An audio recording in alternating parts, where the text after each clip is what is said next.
So, part 2 ta. I'm on my way home na. So, mo to guys, gikan ako sa superstore. Okay?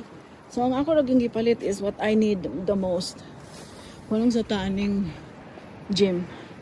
So, naatay talong, butter, cabbage, pancake syrup, kinahuptan na ta. Naigulay, tomatoes, yun. Anyways, so on our way now back. Maglakaw ako. On our way back, storya ta gamay, okay? Politics na po sa gamay. Politics. Okay. I'm not into politics talaga, guys. Until one time na build up ang Uniteam, si Duterte and Marcos. So, ang akong kwanta ha disclaimer ta mao ni akong pagkasabot. So, ang akong pagkasabot mao nga aning daog to ilang team up is that time taas ang good record ni Duterte. So that's why si Duterte that's why nanaog ang ni daog si Duterte Marcos kasi yun nga daghan ning boto. What I believe is daghan ning boto sa ilang team up because of Sara Duterte. Anyways, for my own opinion, ang akala ko talaga guys is I thought Marcos will bring back yung bad record sa ilang family ba. And I thought he's gonna help to kung unsa kung tinuod mo tong ill-gotten wealth nila nga na-freeze man kaha ang ilahang mga accounts from other countries. So, pasag ma-open na, makuha nila, and then ibalik sa Pilipinas. So, I know, dili basta-basta ganun kadali, but I really saw him as, he's a good guy. Yun ang tingin ko sa kanya. He's a good guy. Parang sa iyang father, mahinhin, soft-spoken, ganun.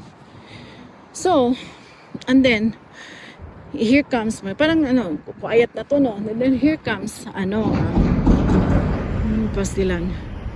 Here comes na tumiwalag si Sara sa ilang Uniteam. Tumiwalag si Sara sa ilang Uniteam. Na imuliko nga truck di ay daganta kay delivery.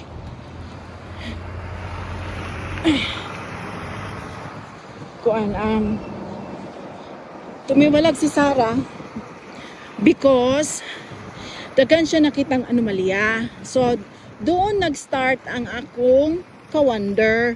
Doon nag-start ang akong being aware, following. Doon nag-start. Because the reason why Sara tumiwalag from the Uniteam is naa siya daghan nakitaan nga mga kabulastugan. Although ever since naman good guys, I believe nga ever since there had been a lot of corruption. Lisod man gyud ng corruption, dili man gyud na nato matabang. Pero daanan na sa iyang amahan si Duterte nga iyag yun tong gikuan na kanang murag na bawas-bawasan ba kay syempre kanang stricto biya si Duterte. Anyways, so pagapati Sara dito ko nakadungog na nagulat siya kay yung mga kontraktor, example, imaginein mo automatic DI na day kay cut mo kanay mo kana nagulat siya. So that's where it started. So karon to make the story kay dool naman ko kana dita magdugay kanang tagan mga gawas ni mga maleta nadawat maleta unya kanang gibali naman si Sara nga siya tighatag daw maleta nga siya man gani nakabuko anang maleta issue, maleta money siya man nakabukuan na unya nga nung siya man gidanggaan. That's what I'm thinking. Tapos bisag daghan na nadunggan nga gumawa daw ng troll si diba mismo sa bibig ni BBM nga na ay siya gagama siya kanang trolls kana bitang kuan ba kanang mga vlogger bayaran or something sa social media. Tapos si Sara naman hinuon ang giingnan nga na ay kung ana ay night rolls na ay bayaran. Ay, ewan. But anyways, ang ako lang is dili anta magpakabutabungol ang mga tao sa ilang nakitaan.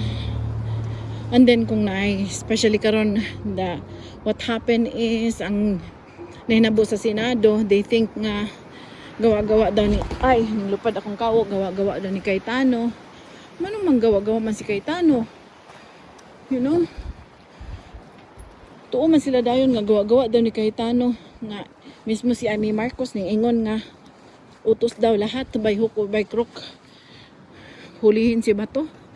But anyways, let's just pray for the Philippines, guys. Let's just pray. Yung imbes nga alam mo magkagalit, magkagalit ang kabilang kampo and then magmurahan. I know Duterte had a bad mouth, but he has principles, you know. Pero that doesn't mean na nagbadmouth ang tao, mabadmouth po ta. No. We're not gonna fight back with bato, pag binato ka nga, batuhin mo ng tinapay. Hindi yung because they were bad-mouthing, magbadmouth po ka. That's not the answer of all the problem. Anyway, that's all guys. Mara to. Bye. God bless everybody and pray for everyone. Thank you.